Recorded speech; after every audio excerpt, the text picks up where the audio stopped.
नमस्ते prime minister Narendra Modi ji. हम ये हिंदुस्तान के रहवासी हैं।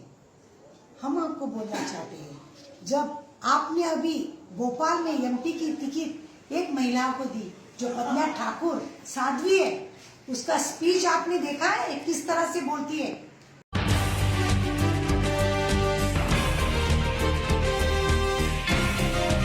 हमारे बॉम्बे में जो आतंकवादी आए थे उस टाइम को हेमंत करकरे जिन्होंने सीने पे आतंकवादियों की गोलियां लेके शहीद हुए, लेकिन ये प्रज्ञा कहती है मेरे श्राप से वो मर गया।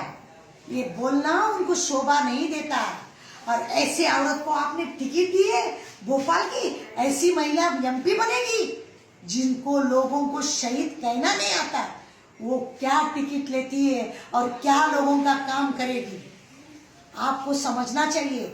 उसके बारे में आप कुछ नहीं बोलते। क्यों नहीं बोलते?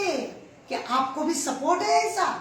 एक टाइम पे तो आप कहते हैं कि जम्मू में जो शहीद हुए उनको जो हमने स्ट्रगल किया है उसके वजह से आप लोग हिंदुस्तान बचाने के हमने काम किया है। आप हमें बीजेपी को फिर से एक बार प्राइम मिनिस्टर रहने के लिए, फिर एक बार बीजेपी को सपोर्ट करने के लिए बोलते हैं।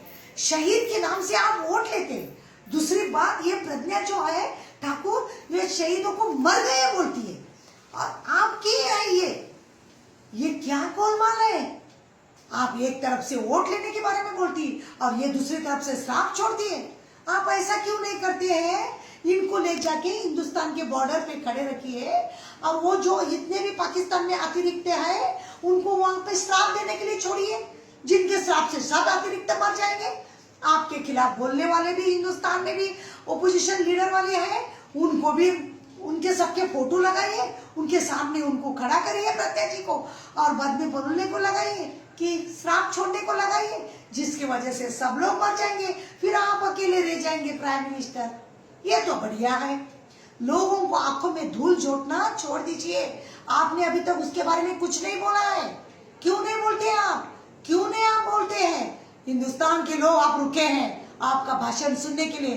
ये बोली है, इसको माफी मांगने के लिए लगाइए। ये आप नहीं करेंगे। और आपका वो शाह, वो भी कहता है कि उन्होंने बहुत अत्याचार जेल में सहा है। अगर अंदर जेल में अगर अत्याचार सहा है, अभी आपकी 5 साल पूरे होने को आए, आपने जैसे प्राइम मिनिस्टर बने आपने क्यों नहीं निकाला उनको बाहर? क्योंकि आप भी जानते हैं क्लियर कट देने में बहुत मुश्किल है, क्योंकि इनको अतिरिक्त घोषित किया गया था। आतंकवादी जब घोषित किया गया था तब आपको इनको बाहर निकालने के लिए बहुत मुश्किल हुआ होगा। अब आपने उनको निकाला है, चलो ठीक है। फिर इनको वो भी बोलिए, जब ये जेल में थी इनके ऊपर इतना अत्याचार हुआ गया तो इनको मारा गया, पीटा गया, भूखा रखा गया, तब इन्होंने उस जेल के जितने भी लोगों ने इनके ऊपर अत्याचार किया उनको श्राप क्यों नहीं छोड़ा? क्यों नहीं उनको मारा? अरे कैसा भाषण करते यार। वोट के लिए, कुर्सी के लिए क्या भी करते। वाह, कैसे कैसे अच्छे दिन आप हमको दिखाने चालू करे। अब मैं वो प्रज्ञा को बोलना चाहती हूँ, प्रज्ञा आप क्या करती हो, कैसा भाषण करती हो? आपको तो देख के लगता नहीं है आप जेल से छूट कर आई हो। ऐसा लगता है आप सुकून से कहीं ऐसे जगह में ठहरी है। बहुत कुछ आपका जिस्म भी बढ़ गया है, आप अच्छी खासी हो गई है, आपके मुंह पे नूर भी आ गया है। कहाँ का है ये? जेल में रहने वाला आदमी ऐसा नहीं होता है। इसका मतलब जेल में आपको बहुत से सुकून से रखा गया था।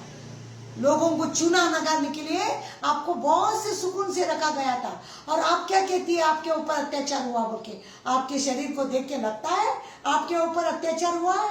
कैसा भाषण करती है। जो शहीद हुए उनको कहती है आप मर गया। कैसी एमपी बनती है आप? क्या लोगों ने वोट करना है बीजेपी को? क्या करना है आपको? अरे आपको तो बस हिंदुस्तान में ऐसे ऐसे लोग हैं आप लोग, जिनकी वजह से हिंदुस्तान का सर झुका जाता है। आपको शहीद कहना भी नहीं आता है तो क्या बनेगी आप एमपी? छोड़ दीजिए, आप घर में बैठिए, आपका जाप ही करिए।